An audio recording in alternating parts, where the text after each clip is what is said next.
Oi, gente querida do meu coração, a paz. Eu tô aqui para dividir com vocês o que Deus tem falado comigo nessa minha nova fase, né? Se é que eu posso dizer assim, de busca pelo poder dele. Eu cresci numa igreja tradicional e normalmente eu sou convidado para pregar em igrejas pentecostais. Então o que eu tô te falando é de conhecimento dos dois mundos. Eu tenho vivido ativamente entre esses dois públicos, entre as pessoas muito tradicionais e entre pessoas muito pentecostais. E eu quero trazer um texto para você ler junto comigo. Está aqui embaixo, ó. 1 Coríntios capítulo 4, verso 18, Paulo diz assim: Alguns andam ensoberbecidos, ou seja, cheios de soberba, como se eu não houvesse de ir ter convosco. Paulo está falando sobre visitar novamente a igreja de Corinto, que estava tendo muito problema, enfim, umas divisões lá dentro. Mas olha o que ele fala aqui no verso 19. Mas em breve irei ter convosco, se o Senhor assim quiser. E então conhecerei, olha aí, não as palavras, aqui no sentido de discursos bonitos, de conhecimento teológico, de muita profundidade das escrituras, no sentido da letra. Não para ver a palavra dos que andam ensoberbecidos, mas o poder. Porque o reino de Deus não consiste em palavras. Entenda aqui essa palavra, que ele está dizendo que não consiste na palavra de Deus. A base do reino de Deus é a palavra de Deus. Mas aqui ele está dizendo sobre discursos, tá? Mas em poder. Eu estou vivendo dias muito difíceis, cara, de uma busca incessante pela presença de Deus. Eu tenho buscado a Deus como eu nunca busquei antes. Eu tenho meditado nas escrituras, eu tenho clamado pela manifestação de Deus, porque eu quero entender e viver o que é esse poder que o apóstolo Paulo fala. Por muitos anos eu vivi ensoberbecido de palavra, no sentido de conhecimento muito grande da teologia e das escrituras, o que é muito bom. Mas eu ignorei por muitos anos essa questão do poder no sentido, não da revelação da palavra, mas no sentido da manifestação do Espírito. O primeiro grande erro do meio pentecostal e do meio tradicional é tratar o outro como se o outro fosse inferior. Eu vejo muitos pentecostais chamando os tradicionais de frios, e eu vejo muitos tradicionais chamando os pentecostais de emocionaloides. Ao meu ver, todo tipo de generalização é burra. Quando a gente fala do que a gente não conhece, a gente corre muito risco de falar besteira. Eu não posso negar que algo que eu não vivo é mentira só porque eu não vivo.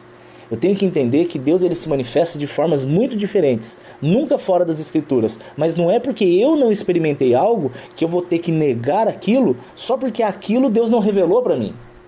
Nessa minha busca para entender o que é o poder de Deus, eu encontrei duas coisas.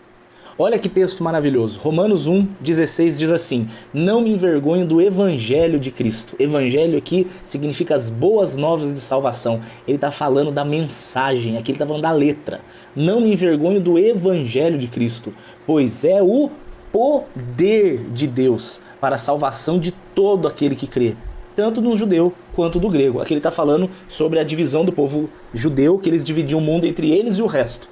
Então Paulo está dizendo, gente, é a salvação para todo mundo.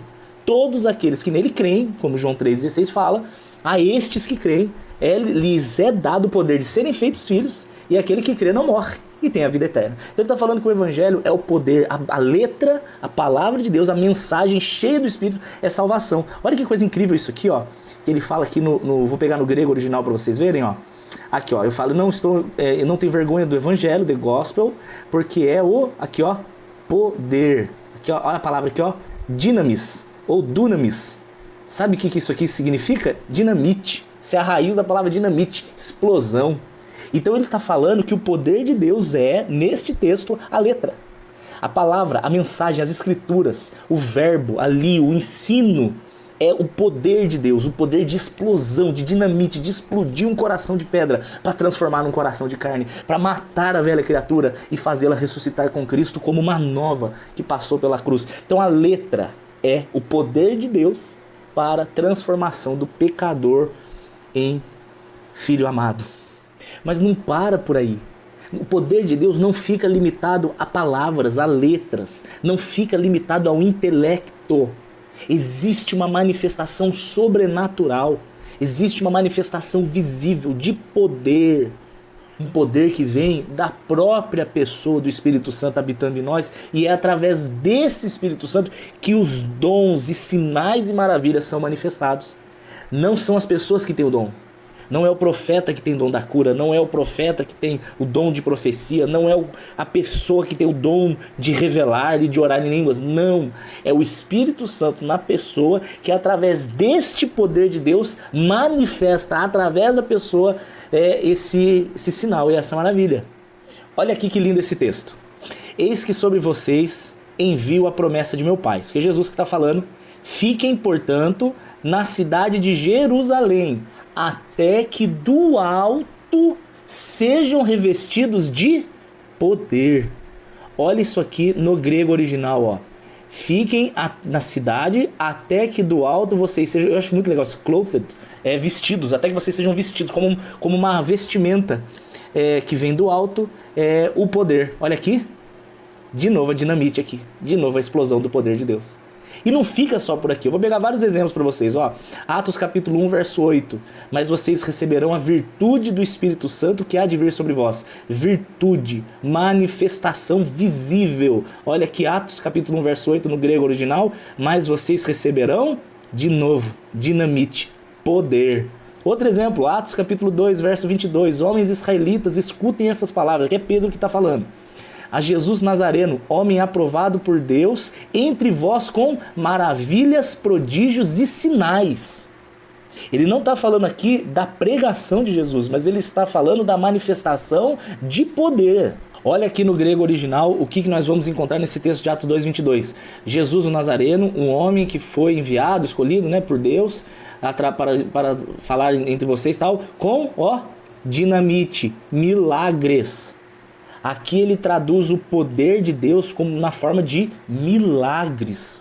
Último texto que eu quero deixar para vocês está aqui, Atos capítulo 6, verso 8. E Estevão, cheio de fé e poder, fazia prodígios e grandes sinais entre o povo. Vamos lá para o original? Stephen, né? Bonito, né? Stephen. Olha, você quer pôr o nome do seu filho? Stephen é bonito, Stephanos, que é Estevão, né? Cheio de graça, caritos, aqui essa graça é na manifestação do amor de Deus, é o amor caridade, né? A graça de Deus e o seu poder.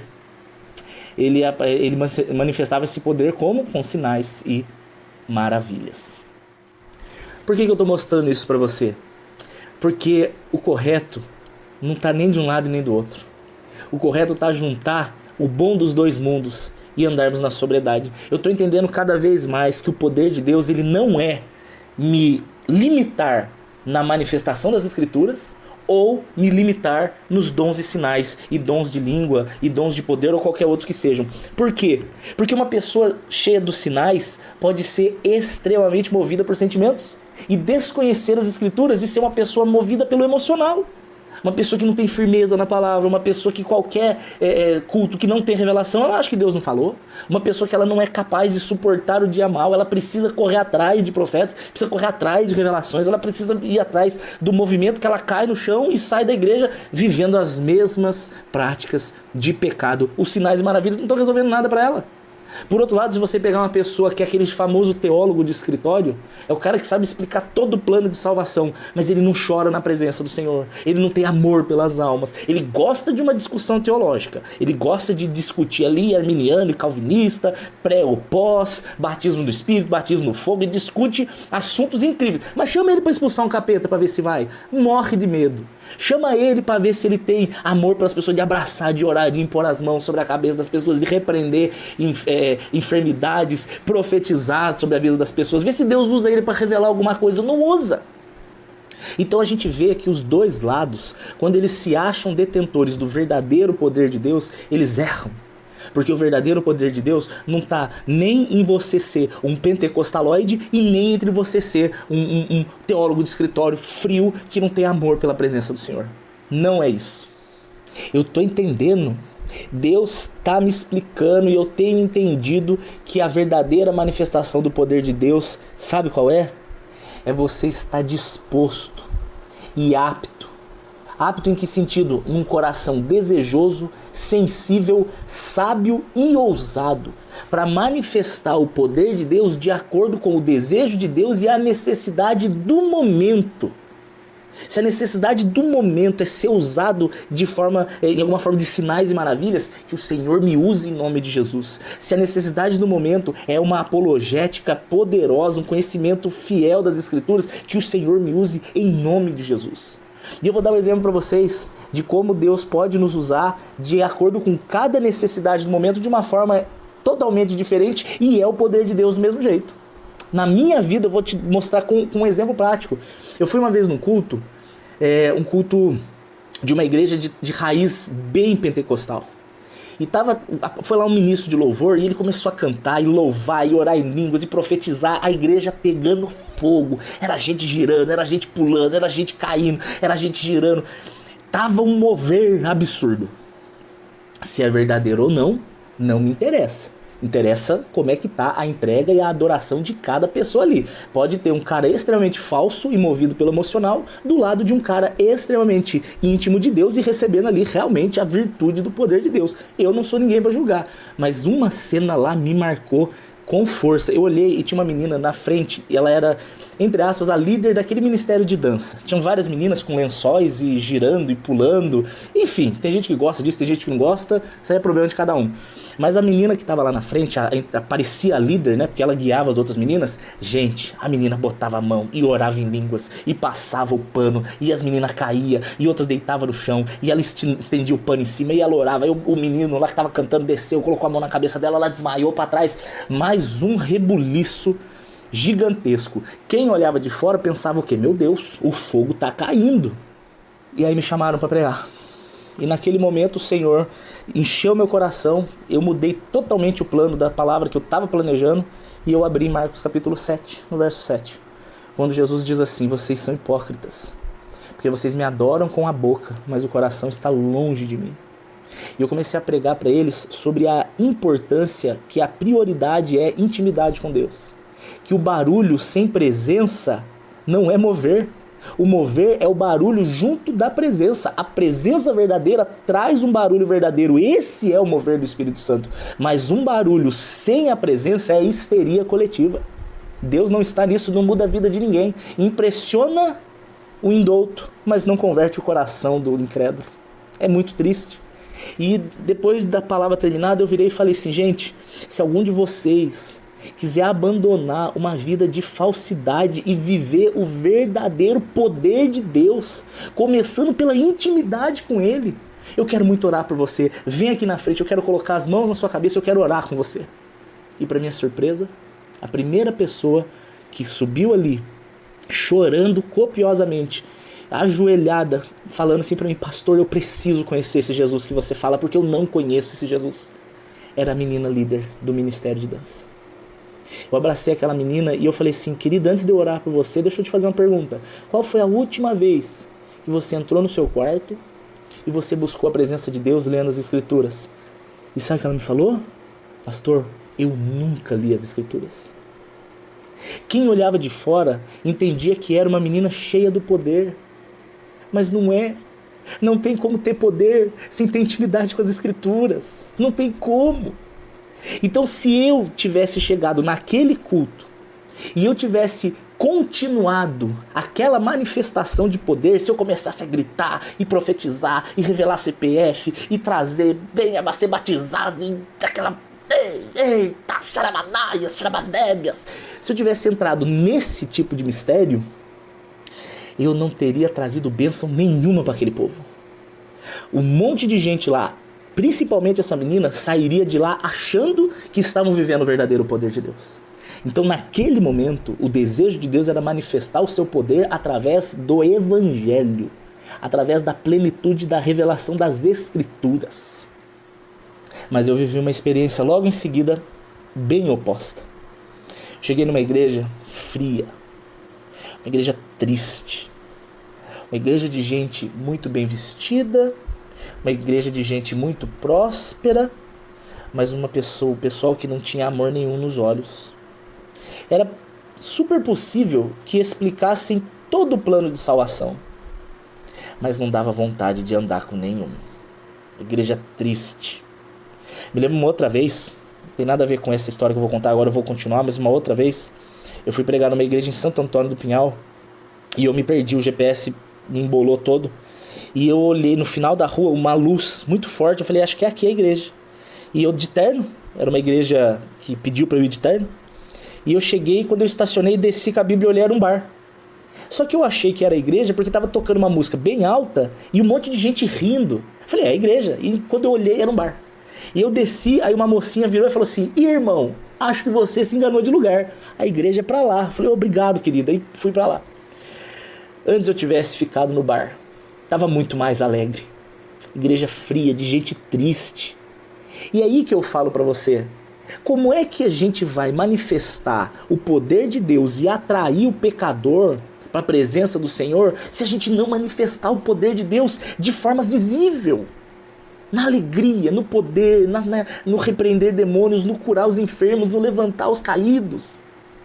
Aí eu cheguei nessa igreja, voltando àquela história que eu estava contando antes, e eu fiz um culto de avivamentos. Gente, vocês precisam ser sensíveis à voz do Espírito e ousados para ir aonde o Senhor mandar. Se o Senhor mandar você falar com alguém, fale. Se o Senhor mandar você ligar para alguém, ligue. Busca, deseja a presença, como uma pessoa que sedenta por águas deseja água. Um cara morrendo no deserto de sede. Você tem que ser assim pela presença do Senhor.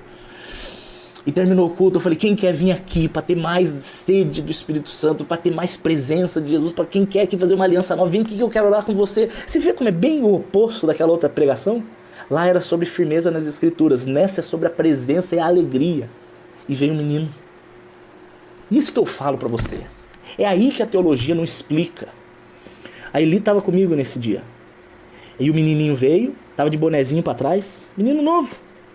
E veio assim chorando, pastor, eu quero viver, eu quero conhecer esse Jesus que você fala, eu quero ser alegre com Jesus, minha vida é muito triste, eu quero viver, eu quero ser um grande homem de Deus. Eu falei, vem cá, filho, vamos morar junto aqui. E gente, no que eu coloquei a mão na cabeça daquele menino, eu ouvi um barulho de tiro, como se fosse uma rajada de uns 3, 4 tiros de metralhadora. E na hora que eu orei, que eu coloquei a mão e vi aquele barulho de tiro, eu levei um susto. E aí ali do meu lado eu falei, Linéia, você ouviu? Ela falou, não, ouvi o quê? Eu falei, né, eu acabei de ouvir tiro. Ela falou, não, Dani, eu não ouvi nada. E eu, na hora, falei, é o Senhor. Peguei, coloquei a mão na cabeça do menino e comecei a repreender bala perdida. Agora você vira e fala pra mim, existe algum texto da Bíblia que explica isso? Sobre você ouvir bala perdida, orar por bala perdida? A teologia explica? Não explica. Mas a sensibilidade, a presença do Senhor te leva a fazer coisas que você não explica, mas que você tem certeza, porque você sabe que você é amigo de Jesus. E você não vai fazer as coisas pelo seu emocional. Eu não estou falando de gente imatura, fazer o que acha que é certo. Eu estou falando de gente cheia do Espírito, fazer aquilo que o Espírito claramente a leva a fazer. E eu orei para aquele menino repreendendo bala perdida. E aí depois ele foi embora, tal, eu virei pro pastor e contei o que aconteceu. O pastor colocou a mão na cabeça e falou, Daniel, é de Deus. Eu falei, por quê, pastor? Ele falou, porque a mãe e o pai desse menino morreram no Rio de Janeiro de bala perdida. E eu não fazia ideia da história. Como é que eu vou explicar isso na teologia? Então você vê que o poder de Deus naquele momento quis se revelar de forma de sinais e maravilhas. Cada momento tem a sua necessidade e o verdadeiro poder de Deus está em eu e você termos intimidade e sensibilidade espiritual o suficiente para saber se é hora do girar no manto ou se é hora do dizer assim está escrito. Tem hora para cada coisa, tem uma necessidade para cada situação. Não podemos colocar o Espírito Santo num conjunto de regras e não podemos rejeitar o outro porque Deus manifesta diferente na vida do outro. Eu rejeito tudo o que é fora das Escrituras, principalmente o emocionalismo sem fundamento bíblico e o fundamento bíblico sem o mover de Deus. Eu não quero viver nenhum desses dois lados, eu quero viver no centro da vontade de Deus. Eu quero viver manifestando o poder, seja pregando o evangelho real e seja manifestando o poder do Espírito Santo nessa terra. Oh, aleluia, cara. Oh, aleluia. Fica até com os olhos cheios d'água. Eu quero viver a verdade com Jesus, eu quero viver de verdade com Jesus, meu Deus. Seu coração tá pegando fogo, né? Eu tenho certeza que o seu coração tá pegando fogo. Se o seu coração tá pegando fogo, é sinal da sua sinceridade com o Senhor. Eu tô falando isso pra você porque eu tenho certeza que o Espírito Santo habita em mim. Mas eu não sei orar em línguas. Não sei. Não consigo. Já tentei. Já busquei. Às vezes o Senhor não quer se revelar assim a mim, mas Ele se revela de outras maneiras. Ele se revela conforme a necessidade do momento. E eu estou aqui para estar aberto ao Senhor, para não negá-lo, mas para me entregar nas mãos dele, para ele me usar conforme ele quiser, conforme seja necessário para o crescimento individual e para a edificação da igreja, que é o corpo de Cristo. Se você é assim como eu quero orar contigo. Senhor Jesus, estamos aqui agora, meu Deus, para clamar pela tua presença, Pai. Clamar pela tua revelação das Escrituras, porque não existe vida cristã saudável sem conhecer o que o Senhor manda, o que o Senhor pensa, o que o Senhor fala, o que o Senhor gosta. As suas Escrituras, Senhor, nos dizem tudo o que precisamos saber para viver essa vida de forma santa, sóbria, de uma forma honesta, de uma forma verdadeira, sem sermos enganados por ventos de doutrina e por fábulas artificialmente compostas e por tradicionalismos humanos e baratos. Rejeitamos, Senhor, todo tipo de sofisma e filosofia humana que rejeita o seu poder. E, Senhor, da mesma maneira, queremos viver o mover. Queremos viver o sobrenatural. Senhor, existe ainda profeta nessa terra, existe profeta ainda, Senhor, que manifesta os seus dons, que manifesta as suas revelações conforme a sua vontade, não com emocionalismo, não movido, Senhor, por um coração infantil, não levados, Senhor, pelo emocional do momento, mas movidos, andando nas suas asas, Pai, flutuando nas suas mãos.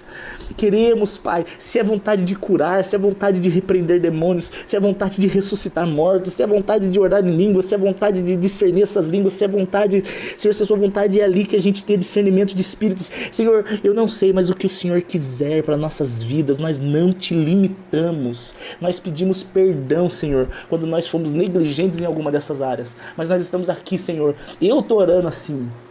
Eu estou orando assim de verdade. E se alguém estiver me assistindo e estiver orando desse jeito também, Senhor, receba a nossa oração. Nos use, Pai. Tanto na letra, quanto no poder. Tanto na revelação do Evangelho, quanto no fogo verdadeiro da manifestação maravilhosa do Espírito Santo de Deus. Senhor, ainda existe um remanescente fiel que quer te servir em espírito e em verdade. Recebe, Senhor, a nossa adoração. Eu te abençoo. Receba o Espírito Santo. Em nome de Jesus.